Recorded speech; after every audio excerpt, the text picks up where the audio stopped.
Hi guys, welcome back. We have made it to big day 5. We are now officially have moved into the upper consciousness, the higher chakras. So a lot of the topics and the themes are gonna seem just advanced in general, things that we work on towards the end of our journey. These are what these topics are going to entail from now on. So buckle up, get ready. You have moved out of the beginners, out of the intermediary into advanced. These are advanced topics, advanced consciousness. So I'm so excited to be able to do this for you guys. I really feel like it is important for me to definitely complete this entire chakra series. I love the fact that chakras are very much so all-encompassing of our human spiritual powers, like things that we have to work through, things that we need to learn, aspects of ourselves, and then it's a very structured way. It really does go from kind of like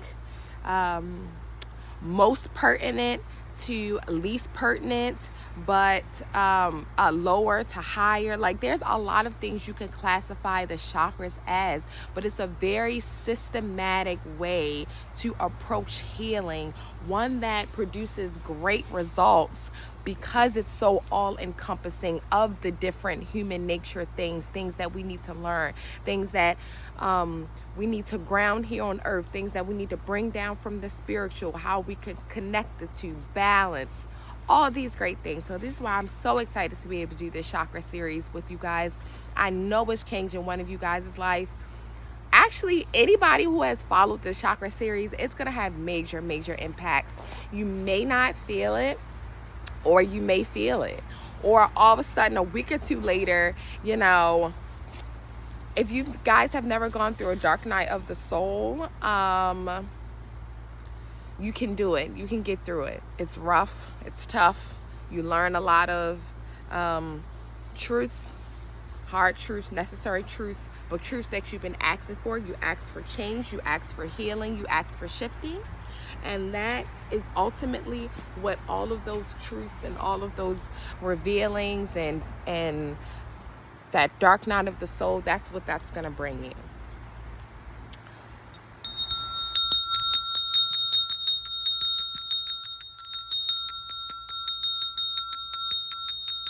Negative energies, negative entities, monitoring spirits, projections, spells, curses, roadblocks, blockages. You must leave, you must go. Do not return. If you actually ring this bell near flies, they go crazy. Not bees. Bees continue minding their business, but flies, they go crazy and they fly away. Why? Because they're monitoring spirits and they have a lot of dense energy. That's the reason why they're able to be used as monitoring spirits. A lot of low vibrational entities. So if you think about like plasma having higher vibration than like a solid is a lot more denser, and it moves slower than the plasma, than the water, than the gas, right?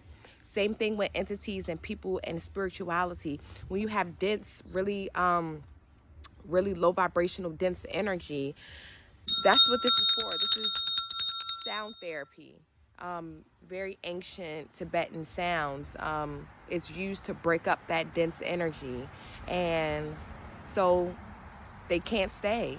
It's no longer an environment and a frequency in which they're able to operate on. They operate they're vibrating too low, too slow. Everything is moving too fast, too hot. So they got to get up out of there. So that's the reason why I like to do that first. Let's get all the monitoring spirits out.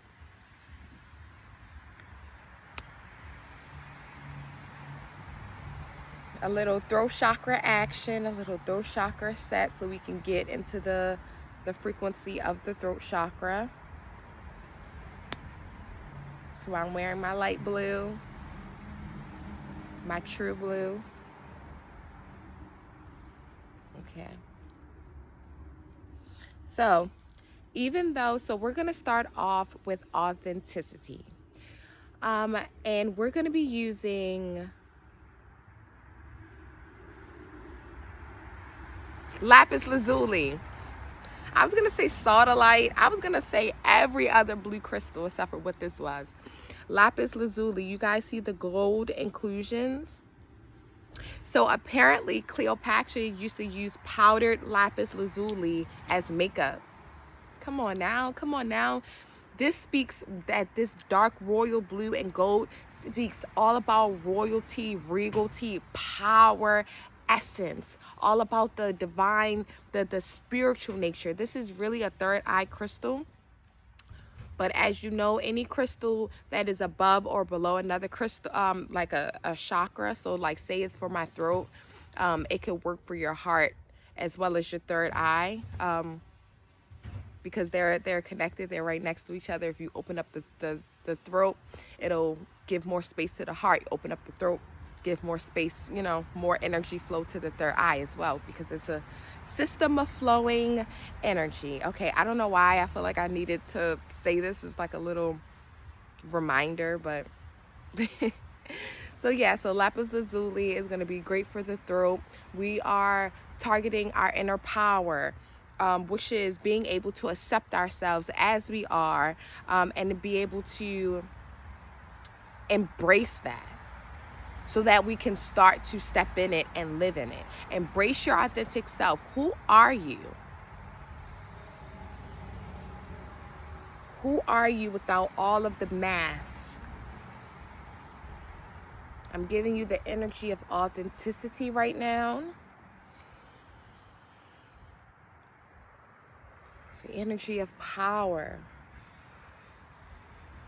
If you think about it, inner god, the goddesses, ancient Kemetic goddesses, ancient Egyptian goddesses.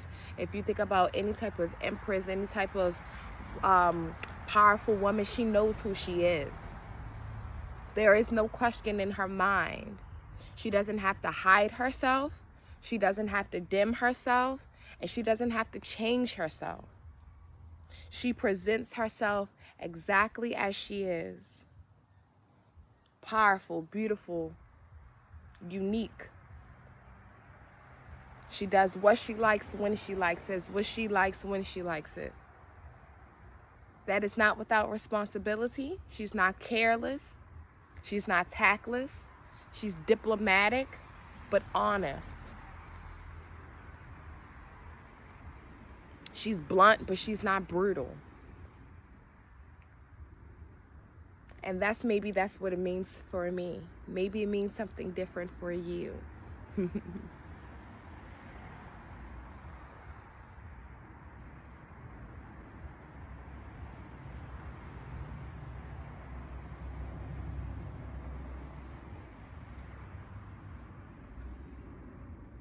Feel the authority you have over yourself. And use that authority to give yourself permission to be authentic. A lot of us are not giving ourselves permission to be authentic.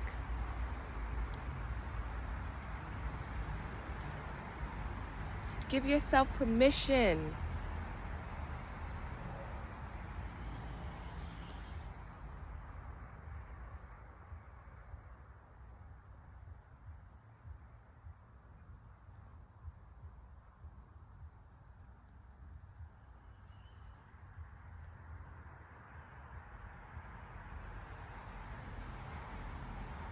Nine 11.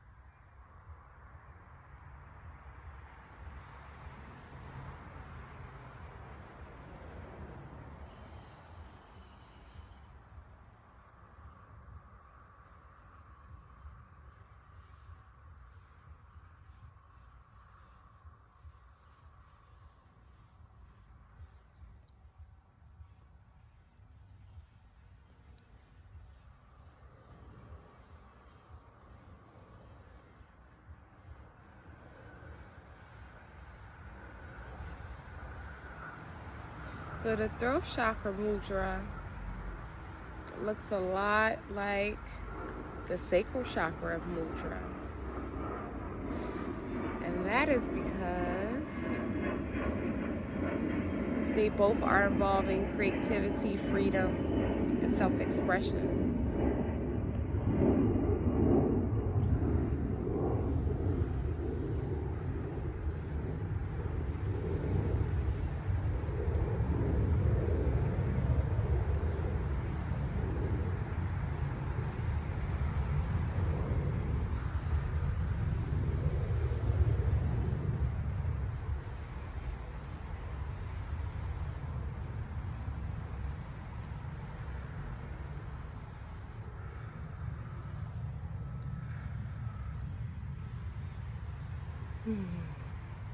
You are safe to be your authentic self. 11:11, as I said that. You are safe to be your authentic self. So maybe in your past, being authentic, sharing your truth, speaking your truth, using your throat chakra caused trouble for you. But that's because you were just holding on to people, places, and things that weren't for you, that couldn't hold your truth. Be careful when someone needs their truth to be the only truth in the room. Because then they will stop at nothing to silence you. You are safe now. You have removed yourself. You know how to stand on your own 2 feet. You know how to not abandon yourself anymore.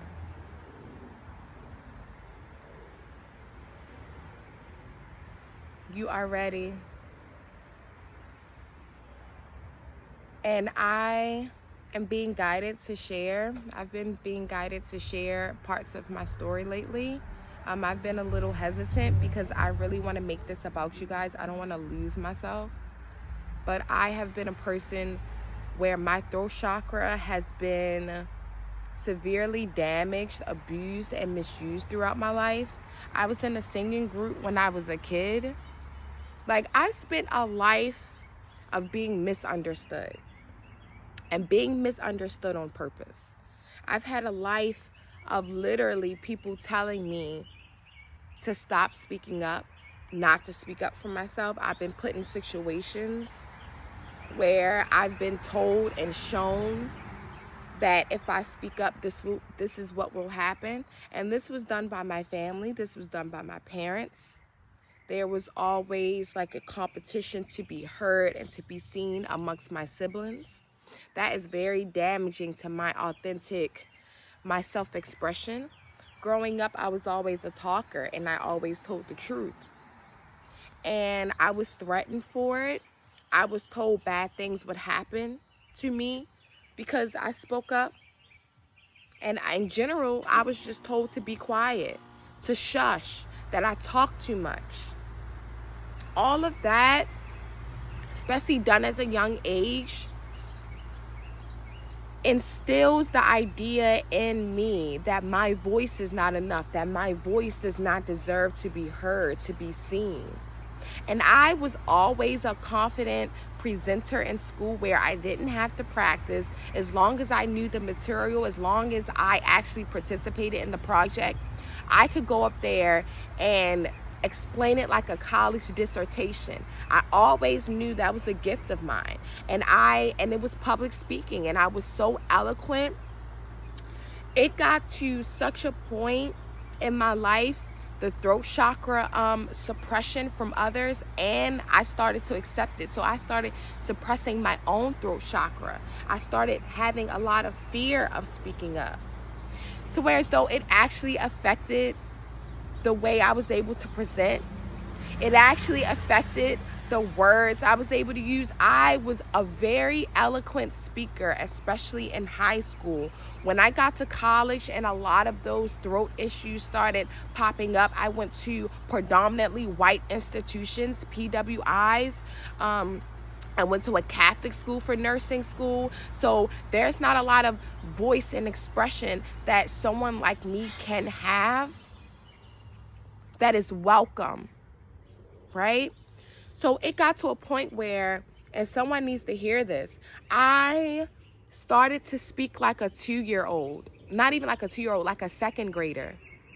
Like, I could not, my word retrieval, and that's the thing, like, and it happened in conjunction with my anxiety. So the more my throat chakra was suppressed, the higher my anxiety became, to where as though I clinically would have been diagnosed with anxiety and put on the most rigorous of medications had I accepted that, had I went that route. That is how bad my panic attacks were. That is how much my voice was so suppressed. I used to be called stupid and dumb, and people just didn't want to listen to me. And mind you, this is me as a young adult. This is me reaching out to my older siblings. This is me reaching out to my closest of loved ones with problems, with issues, trying to talk things out. And I was rejected, shamed, and shunned every single time, made to feel like I'm the problem, I'm weird, that I just need to be quiet and live my life. So whereas though elaborate, eloquent, I wouldn't even be able to remember those words. Those words just completely escaped my brain. Every time I talked, it felt like, you know, when you're about to cry and it feels like your throat is closing up. That was a constant feeling for me. It never went away. So release yourself, free yourself, let yourself speak. Choose differently. Choose yourself each and every time. Choose your authenticity. I started to lose my spark. The more and more I walked away from who I was, what I wanted to say, how I wanted to express myself, me being dramatic, me being passionate, the more people looked at me and told me that that was too much. I was always labeled as too much. The more I dimmed myself and the more I lost my spark. I am a dancer. That is in my blood. I am very rhythmic. I could even be a choreographer. I was definitely told I could be a professional dancer. That's what I was going to do in middle school, but I chose a different route. It got to a point where in college, I had no rhythm. I was disconnected from my soul, disconnected from my intuition, because I silenced myself. Every time my intuition would tell me talk, because your intuition starts down and then it builds up. And it comes out through your throat. But every time you silence yourself, you're stifling it. To where as though I became cut off completely from my spark, my creativity. I couldn't dance. My speech was worse. I had anxiety, depression. So whoever needs to hear this, do not let anyone tell you you're too much, you're too dramatic, you're too loud, you're too passionate, it's not that big of a deal, mind your business, or just things that are not true. You always, you advocate for the right thing, but when you do that, people trying to call you messy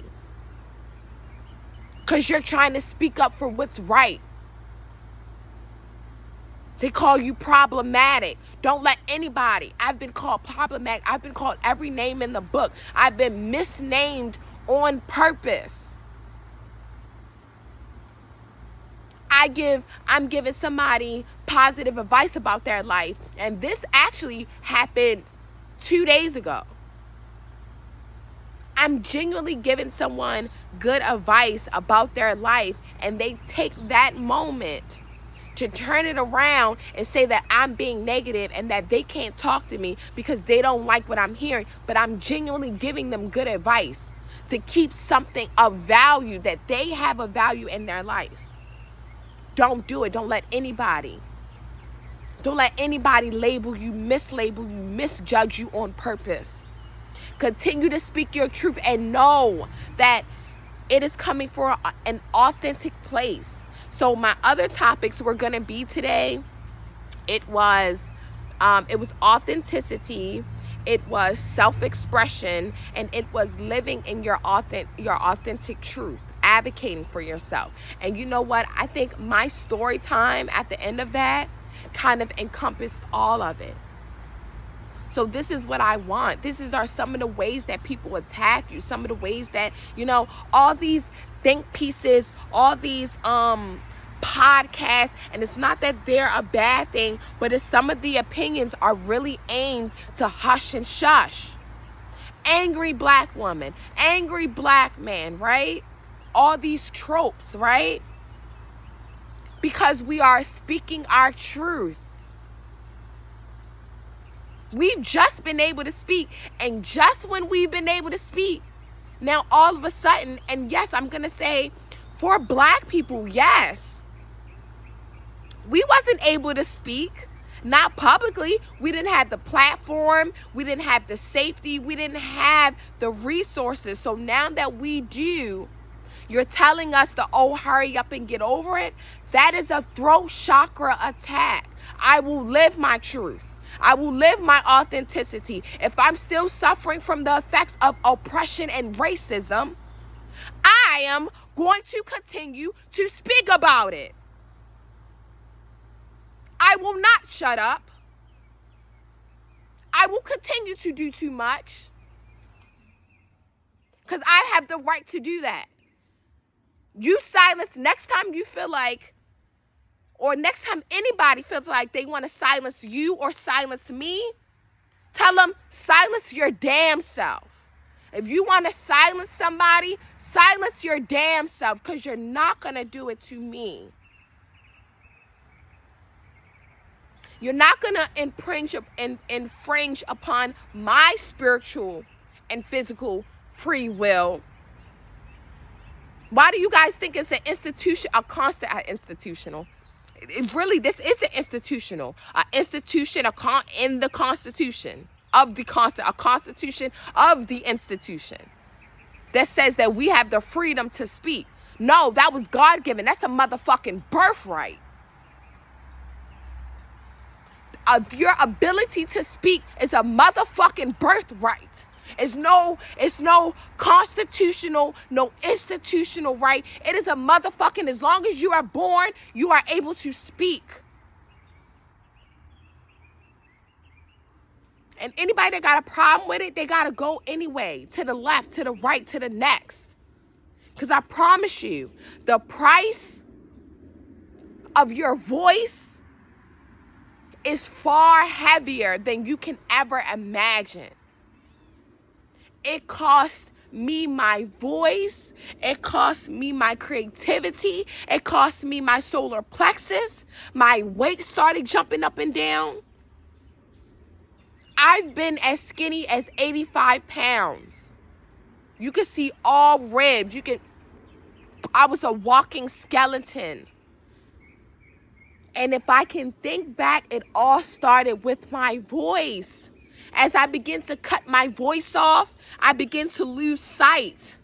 I begin to lose connection. Depressed, anxious, fearful, quiet, timid. I am loud. I am confident. I am boastful. I am humble. But I carry myself with dignity, with pride, with regalness, with royalty, with authority, with power. Don't let them take that from you. These were the things that I was born with. I don't know what you were, but that's what I was born with. And that is what I was relinquishing every time I hushed and shushed. That was the first thing that I was attacked with when I was younger. My voice. When I was in like a little group where it was like a little kids little group. And I used to speak, like our little thing was speaking. And I used to do like Martin Luther King. It was like little things about Martin. I used to go around, and it was like a whole little show. And I used to, be like the main narrator. And I used to speak about the Martin Luther King, and it'd be like the little plays going on. So I used to speak about justice even back then. But I remember in that group, I was removed from that group Mind you, I'm in the 2nd grade. I have grown 40, 50-year-old ladies because they burnt my throat out. They never took care of my throat. I used to be loud, and I used to have to do it for hours. They would never give me tea, no vocal lessons. I was singing as well as some of that. It got to a point where they damaged my throat. They misused and abused my throat, making money, not cherishing me, not cherishing my voice. So whereas though my voice was so hoarse, I could not speak. That is how much she damaged my voice. After that group, I cannot scream. Ah! That piercing scream, she has, I'm not even going to say permanently. That experience when I was younger has done such spiritual damage to my throat chakra that is showing up physical. I cannot scream properly. So yes, I've carried that throughout my life, knowing that if I was ever in this situation, how the fuck am I going to scream?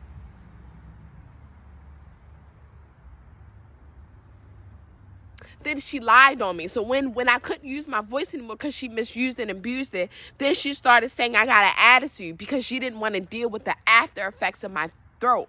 She just wanted to push out and then she brought in a new leader. And they made it to where as though I had the attitude. And she pushed me out. I was crying, screaming, crying, please, I don't want to go.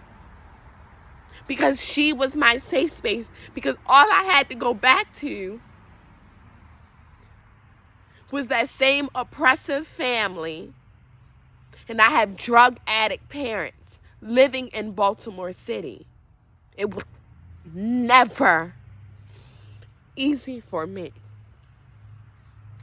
I want you to know, no matter how hard it is for you, you got this.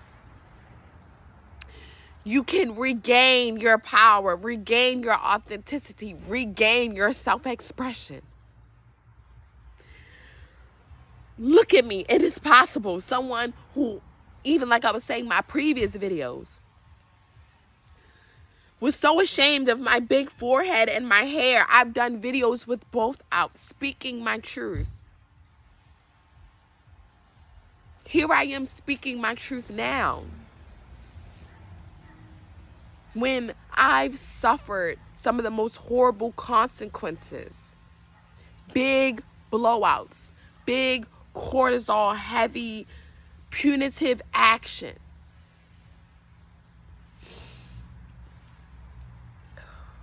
Okay.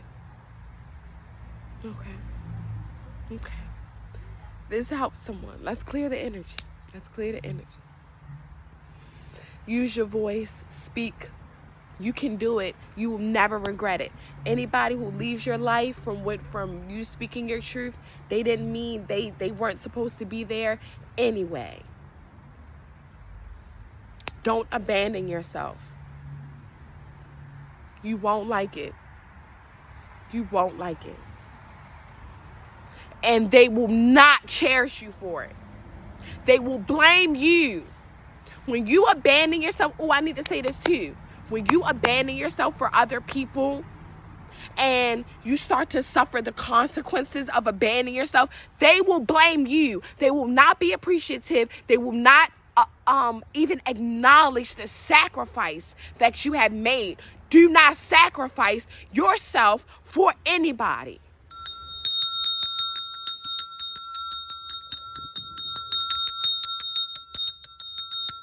My throat chakra is on fire because I have a lot of energies and entities, a lot of spiritual battles that I've been fighting that do not want me to do story time, that do not want me to share my story. 29 as I said this. So I'm going to let you guys go. This was kind of a long-ish one. It had to do with a lot of talking. More talking, less more so Reiki, but I feel like that story time somebody really needed to hear. Don't abandon yourself. Use your voice.